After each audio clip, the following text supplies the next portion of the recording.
Très chers internautes, aujourd'hui je reviens encore une fois pour lancer un SOS à la communauté internationale en vue de sauver et de défendre le droit des immigrés, des migrants, mondialement parlant. Parce qu'à voir tout ce qui se passe maintenant, on essaie un peu de contextualiser tout en même temps, de faire des amalgames, dire que les situations qui se passent maintenant avec différents fléaux que nous avons fait par-ci par-là dans le monde doit être liées aux migrants, aux immigrés donc. Voilà pourquoi au jour d'aujourd'hui, je me permets de lancer un SOS à la communauté internationale afin de sauver et de défendre les droits des immigrés où qu'ils se retrouvent. Plaidoyer à tous les leaders mondiaux pour agir maintenant pour ceux qui en ont encore besoin de protection, parce qu'il est très important d'augmenter le nombre de réinsertions, des chances aux populations qui arrivent des zones en conflits armés, de guerre, en augmentant les opportunités d'admission humanitaire, qui puissent avoir une politique de visa plus souple. Vous, en tant que dirigeant du monde, devrez mettre pression pour dire à tous ceux qui ont une influence des décisions d'arrêter de commettre des crimes en refusant d'accueillir sur son sol tous ceux qui fuient les guerres et les conflits armés afin d'augmenter la recherche des moyens de sauvetage en améliorant les conditions de la réunification des familles de manière à diminuer les risques que toutes ces populations prennent en traversant soit la Méditerranée à travers les embarcations d'infortune. Dans les faits, les milliers de personnes ayant traversé la mer Méditerranée sont bien des migrants, car ils se sont déplacés d'un pays à un autre, même d'un continent à un autre. Parmi eux se trouvent des personnes considérées comme réfugiées par le Haut Conseil des réfugiés, comme les Syriens et les autres de nationalités diverses, quittant un pays en développement pour chercher une vie meilleure en Europe, sont dits migrants économiques, car ils font le choix du déplacement pour de meilleures perspectives pour eux et pour leurs familles, explique le HCR. Les réfugiés, quant à eux, sont dans l'obligation de se déplacer s'ils veulent sauver leur vie ou préserver leur liberté. Nous ne cessons de le dire que l'Afrique a besoin de jeunes leaders afin de faire sa défense sur tous les plans. Malheureusement, tous ces jeunes gens sont victimes de chômage, d'arrestations arbitraires, des disparitions forcées, des kidnappings, des dictatures, des naufrages avec les bateaux d'infortune afin de se retrouver dans le continent européen qui, en retour, commet des crimes abominables en les refoulant sans raison valable, alors, pour mettre fin à tous ces problèmes, il faut que les dirigeants africains prennent leurs responsabilités. Pas seulement les dirigeants africains et européens prennent leurs responsabilités en créant du travail sur place pour garder leur main-d'œuvre afin d'assurer leur propre développement sans se faire des utopies, que ce sont les Européens qui vont ou peuvent venir développer le continent africain à travers leur mission des multinationales pure fiction et utopie. Les migrants commencent à constituer une charge énorme pour les États d'accueil, la plupart européens, qui non seulement étouffent les États victimes des conflits armés, de guerres provoquées et montées de toutes pièces, mais continuent de geler et de gêner, ainsi que de freiner ces populations qui arrivent bredouilles, manquant presque de tout, en les contrôlant comme des petits enfants et en font comme bon leur semble, car ils peuvent même leur refuser à manger, à boire, ou loger, voire même ou travailler. Donc la situation devient de plus en plus indésirable pour tout le monde. Quelle est la solution maintenant pour vraiment pour amener l'équilibre envers ceux qui viennent et ceux qui sont déjà sur place ici, dans les pays d'accueil. Il faut pacifier les pays africains, il ne faut pas créer des guerres, c'est tout. Et créer du boulot, c'est tout. C'est tout ce que l'on peut demander. Tous les chefs d'État africains doivent prendre leurs responsabilités. Que les guerres, on en a marre. On veut vivre en paix pour développer nos pays. On veut maintenant respecter les droits de l'homme. On doit faire respecter les droits de l'homme. On doit faire respecter nos démocraties, héritées de la colonisation.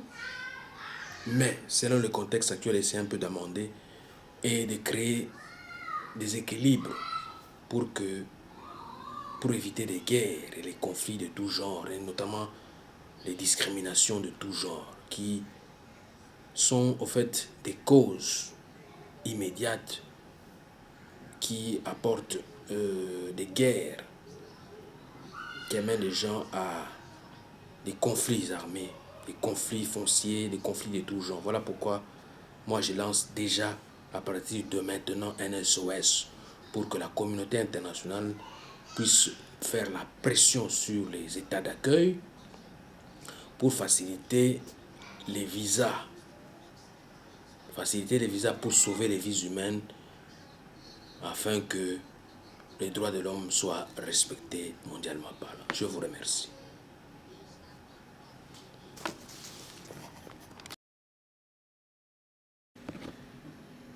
Très chers amis, très chers internautes, aujourd'hui je reviens encore une fois sur un sujet très qui est de l'actualité, qui fait l'actualité en ce moment précis, qui est le rapport de force entre le flux migratoire et la migration. Donc faire un peu le parallélisme entre les deux. Il y a la migration d'une part, il y a aussi l'afflux migratoire de l'autre. Et je vais juste essayer un peu de donner mes impressions sur cette crise et c'est un peu d'actualiser, de contextualiser et tout ce qui se passe actuellement, les informations. Vous savez, actuellement, il y a les États-Unis qui ont changé de président. Il y a monsieur Donald Trump qui vient d'arriver, qui a remplacé Barack Obama. Et parmi sa politique, il parle beaucoup concernant les réfugiés, concernant la migration et l'immigration. Alors moi, j'essaie un peu de faire le parallélisme par rapport à la politique qui est en train de plaider et les réalités sur terrain. Et essayer un peu de contextualiser et de donner des idées là-dessus.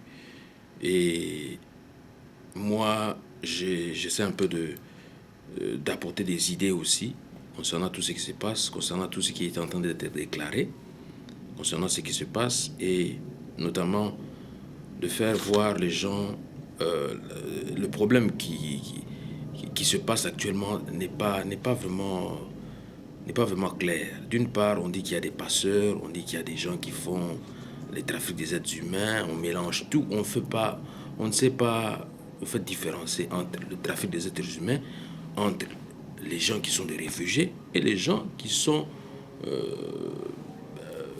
des demandeurs d'asile. On ne sait pas différencier, on fait l'amalgame, et voilà pourquoi dans cet amalgame-là, on n'arrive pas vraiment à se retrouver. Voilà pourquoi aujourd'hui j'ai voulu insister sur les ports, sur les ports où passent les potentiels des migrants, des immigrants. Donc moi-même, je suis même issu de la migration, je suis un produit de la migration, donc je ne peux pas nier. Voilà pourquoi, comme c'est un phénomène actuel, c'est un phénomène humanitaire et planétaire en même temps, je ne peux pas m'exclure. Et tout ce qui se passe ne peut que m'affecter. Et si la politique n'est pas assez bonne, on ne prend pas une politique d'assainissement de la migration et de l'afflux migratoire, on fait l'amalgame, on commence à être mélangé de tout, la xénophobie et tout ça, là, on ne sait pas quoi faire, on ne sait plus quoi faire.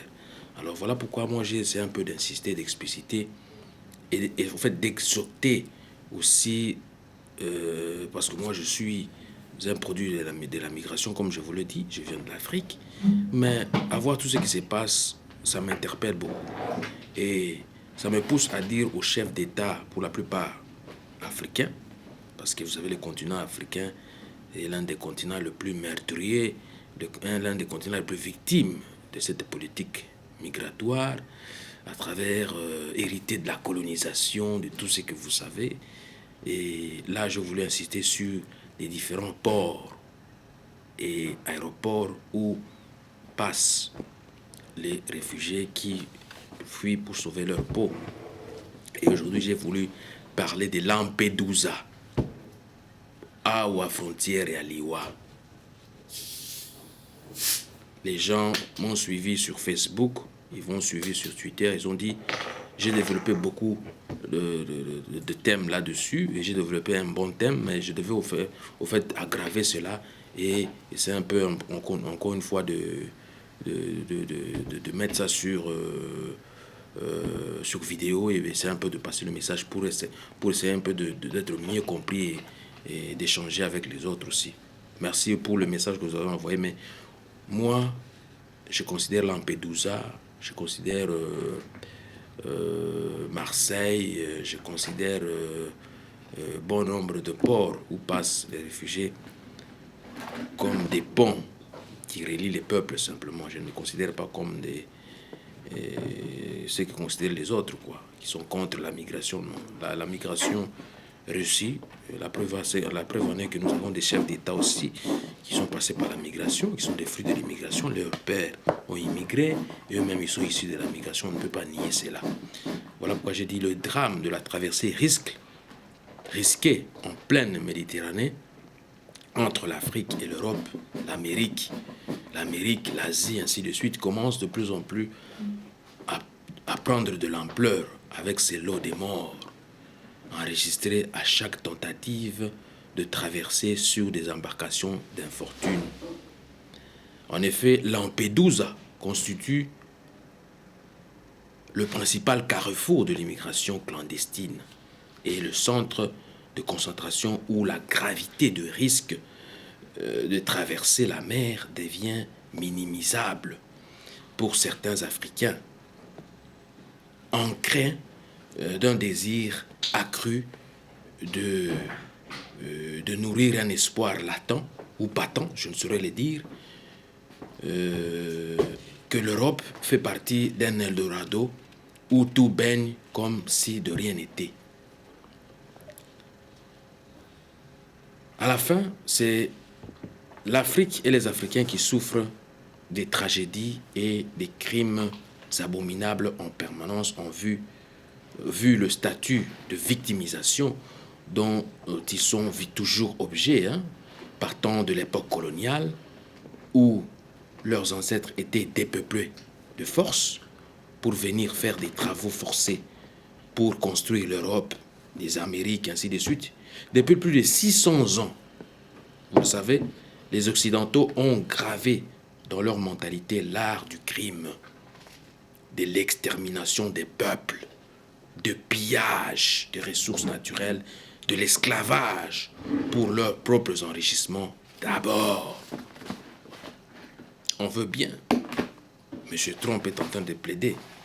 Les États-Unis d'abord, les Américains d'abord, mais on voit, si on remonte d'où vient ces termes-là, donc les Occidentaux ont gravé dans leur mentalité l'art du crime, de l'extermination des peuples, du pillage des ressources naturelles, de l'esclavage, pour leurs propres intérêts et leur propre enrichissement d'abord. L'art de la domination des autres peuples. En même temps, l'art de détruire les autres peuples lors de la traite des Noirs et la négation d'alors de leur humanisation. Ancré du complexe de supériorité qui les pousse à détruire les autres, les déposséder de leurs terres, de leurs biens, les exterminer, etc., etc.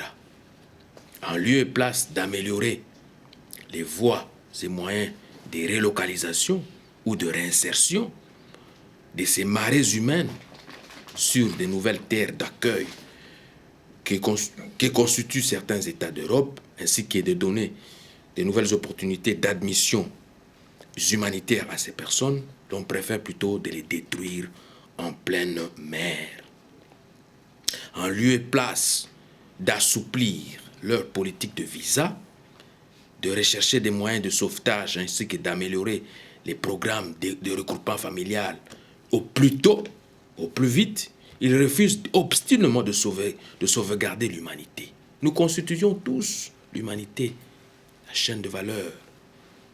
Nous nous posons des questions de manière sérieuse, à savoir pourquoi avoir imposé à mon pays, la République démocratique du Congo, le Zaïre d'alors, d'accueillir sur son territoire de l'Est plus d'1 million de réfugiés venant du Rwanda, sans le moindre contrôle d'identité, de savoir qui est qui fait quoi, qui vient d'où.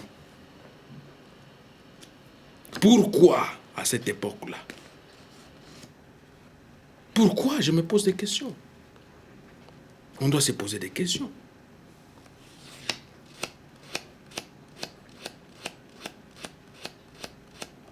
Pourquoi imposer aux Congolais d'accueillir sur leur territoire des réfugiés rwandais, parce qu'ils fouillaient le génocide qui s'est passé dans leur territoire pour venir se réfugier au Congo, sans le moindre contrôle d'identité, de savoir qui est qui fait quoi, qui vient d'où. Vous savez que nous, la République démocratique du Congo et le Rwanda et le Burundi, pour la plupart des pays frontaliers, nous partageons des frontières naturelles, des frontières terrestres. On n'a pas besoin de construire des murs. Pourquoi construire des murs? Si c'est pour construire des murs, c'est pour pérenniser cette politique d'apartheid que j'ai dit tout à l'heure. Nous n'avons plus besoin d'entretenir ni de vanter des politiques d'apartheid. Ce n'est pas bon. Les gens, quand ils fuient leur pays, ils sont victimes de guerre, ils sont victimes de violations massives de droits de l'homme. On doit prendre cela vraiment au sérieux. On ne doit pas négliger l'humanité, refuser l'humanité, alors qu'il y a des guerres, il y a des affres de la guerre et tout ça. Les gens sont victimes de ça, les gens sauvent leur peau pour se retrouver en Europe et on minimise cela. C'est criminel, ce n'est pas bon. Grosso modo, l'on oublie de s'attaquer aux causes profondes des effets négatifs au développement du continent africain, par exemple, qui ne sont rien d'autre que 1. Des élections confuses, non crédibles, non transparentes, parce que les Occidentaux, eux, et leurs multinationales veulent toujours que leurs marionnettes gagnent ou se retrouvent dans une position favorable pour remporter les élections. 2. Les conflits post-électoraux à caractère ethnique, tribal, clanique, etc., etc. La mauvaise gouvernance, la corruption, la prostitution institutionnalisée, les crises alimentaires aiguës et chroniques, c'est-à-dire, vous faites l'agriculture et on vous envoie des insectes pour détruire la croissance normale des denrées alimentaires par des agents mal intentionnés. Vous voyez, vous faites l'agriculture pour développer votre agriculture, par exemple le continent africain pour la plupart. Vous voyez, on vous envoie des insectes là pour détruire vos produits là. Vous allez manger quoi? Vous allez crever de faim. La pauvreté aiguë, alors que nous ne sommes pas pauvres, mais on veut toujours dire que vos dettes là, vos dettes, le FMI là, ils disent que vous êtes des dettes, endettés depuis quand? Et qui ont volé l'argent pendant la colonisation. Les politiques arbitraires qu'ils ont fait là-bas. Est-ce qu'ils ont payé ça? Non. Soyons clairs et nets. Voilà pourquoi je dis la pauvreté aiguë, alors que nous ne sommes pas pauvres, mais les gens veulent nous imposer la pauvreté. La précarité, comme pour dire l'insécurité, la souffrance. La souffrance. Les gens souffrent pour des maladies. Ils meurent même pour des maladies qu'on ne meurt même pas. C'est grave. C'est très très grave. C'est très grave. Il faut remédier à ça. des systèmes pédagogiques médiocres. Aujourd'hui, le Kadhafi n'est plus, mais il plaidait pour les États-Unis d'Afrique. Il le savait pourquoi. Quand nous sommes unis, nous travaillons ensemble pour notre développement commun, nous n'aurons pas de guerre, nous n'aurons pas de famine.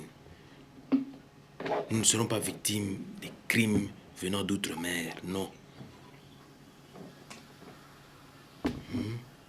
Il plaidait cela à travers le panafricanisme. Nous devons être solidaires entre nous. Le panafricanisme, c'est quoi? Beaucoup ne savent pas ce qu'est le panafricanisme. Le panafricanisme, c'est la solidarité africaine, simplement. Nous devons être solidaires entre nous. Pourquoi se créer des guerres? Pourquoi? Pour quelles raisons? Un système pédagogique médiocre. Depuis qu'on vous a laissé, les colonisateurs vous ont laissé avec des systèmes éducatifs médiocres, là où on utilise d'autres langues, mais ce sont des génocides intellectuels qu'il faut se débarrasser, des chaînes qu'il faut se débarrasser. Étudiez à travers vos langues nationales, vos dialectes là, c'est ça. Il ne faut pas aller se faire, bon, on veut bien la francophonie, on veut bien l'anglophonie, les anglophones et tout ça, tout ce que vous voulez, mais l'ingalaphonie aussi, swahiliphonie, kikongophonie, chilubaphonie aussi. Allons-y voir. Il y a un piège là-bas. Donc les systèmes éducatifs hérités de la colonisation doivent changer. Il faut que les gens puissent commencer à étudier à travers leur langue nationale et leur dialecte. C'est très important. Développer les langues nationales, on ira trop loin avec ça. Regardez l'exemple de la Chine. Est-ce que les Chinois sont complexés à travers les Anglais, les Français? Non.